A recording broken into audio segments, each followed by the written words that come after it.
Durante años, mujeres comenzaron a desaparecer en uno de los barrios más vulnerables de Vancouver, y muchos de esos casos no recibieron la atención que merecían. En el Downtown East Side, las desapariciones se acumulaban lentamente, una tras otra. Mientras tanto, a las afueras de la ciudad, un hombre seguía viviendo con total normalidad en una granja que a simple vista parecía inofensiva. Nadie imaginaba que detrás de ese lugar se ocultaba uno de los crímenes más perturbadores de la historia de Canadá. Esta es la historia de Robert William Pickton, uno de los asesinos más infames de Canadá.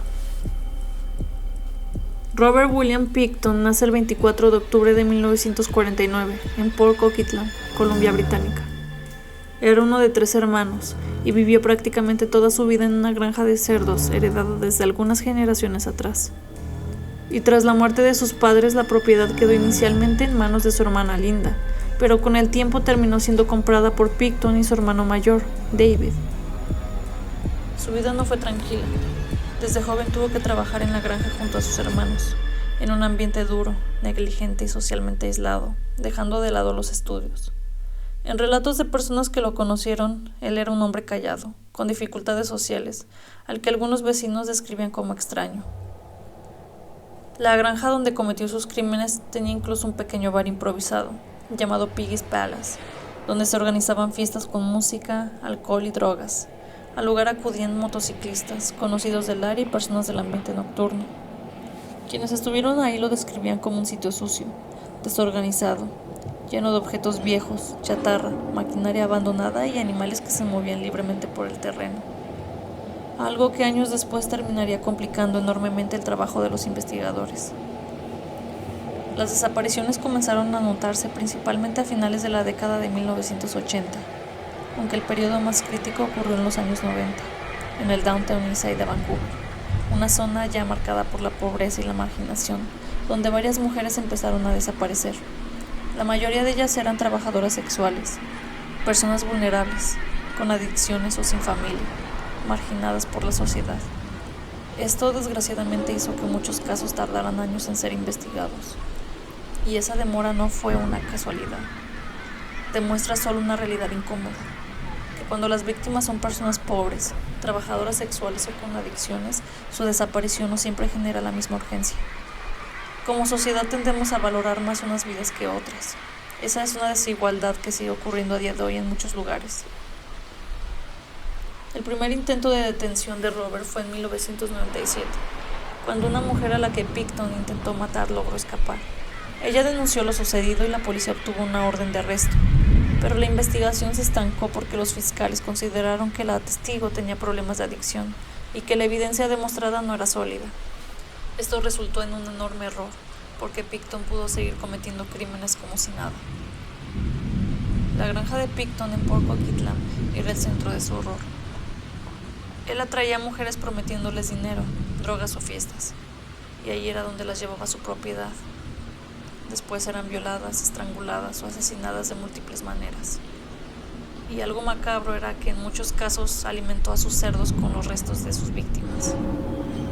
En febrero de 2002, la policía regresó a la granja con una orden de registro por posesión de armas. Pero lo que encontraron fue algo que superó cualquier sospecha. Había pertenencias de mujeres desaparecidas y restos humanos. En las excavaciones se encontraron restos humanos, ADN de víctimas y evidencia de que algunas partes habían sido incorporadas al alimento de los animales. Funcionarios de salud posteriormente emitieron advertencias por la posibilidad de que carne contaminada pudiera haber ido al mercado, aunque no se comprobó que fuera vendida comercialmente. Originalmente Pickton fue acusado de 27 cargos de asesinato entre mujeres desaparecidas en Vancouver y sus alrededores, pero durante el juicio los fiscales decidieron reducir el número de cargos a 6 asesinatos en segundo grado, que fueron aquellos con pruebas más sólidas.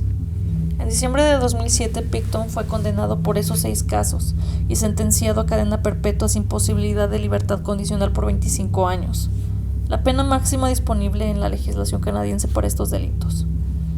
Hubo muchos detalles perturbadores en el caso. Uno de los más inquietantes surgió durante una conversación con un policía encubierto, donde Pickton dijo que había matado al menos a 49 mujeres y que se encontraba decepcionado de no haber alcanzado las 50 víctimas.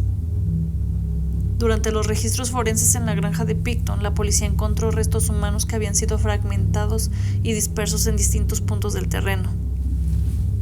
Algunas partes pertenecientes a las víctimas estaban enterradas en la granja, mientras que también se recuperó material óseo durante el proceso forense. Además, se localizó evidencia biológica dentro de congeladores en la propiedad y ADN humano en lugares destinados al procesamiento de carne, lo que confirmó la magnitud y la complejidad del caso. El gran problema para los investigadores fue que los cuerpos estaban en tan mal estado que era difícil reconstruir qué era lo que había sucedido con cada víctima. El caso de Picton provocó una fuerte indignación pública y abrió un debate profundo en Canadá. Durante años, muchas familias denunciaron que las desapariciones no fueron investigadas con la urgencia que merecían, pues muchas de las víctimas eran en su mayoría mujeres del Downtown Eastside. Muchas vivían en condiciones de pobreza, algunas luchaban contra adicciones y varias ejercían el trabajo sexual. Esto expuso las desigualdades que pueden existir dentro del propio sistema de justicia. Y este es un recordatorio de que la vida de una persona nunca debería de valer menos, solo por el lugar donde vive o por su situación.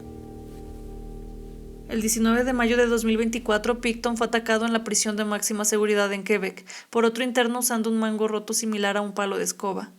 Este fue trasladado a un hospital, pero murió el 31 de mayo de 2024, 12 días después debido a las graves heridas. Este final violento y polémico dejó a muchas familias con sentimientos mezclados, alivio, dolor, e incluso algunos expresaron que sentían que finalmente podía haber un cierre. Este caso no es solo la historia de un asesino en serie, es también el reflejo de una comunidad vulnerable que fue ignorada durante demasiado tiempo, mientras el responsable seguía actuando sin ser detenido. Esta es la prueba de que cuando la indiferencia se normaliza, la violencia encuentra un espacio para crecer.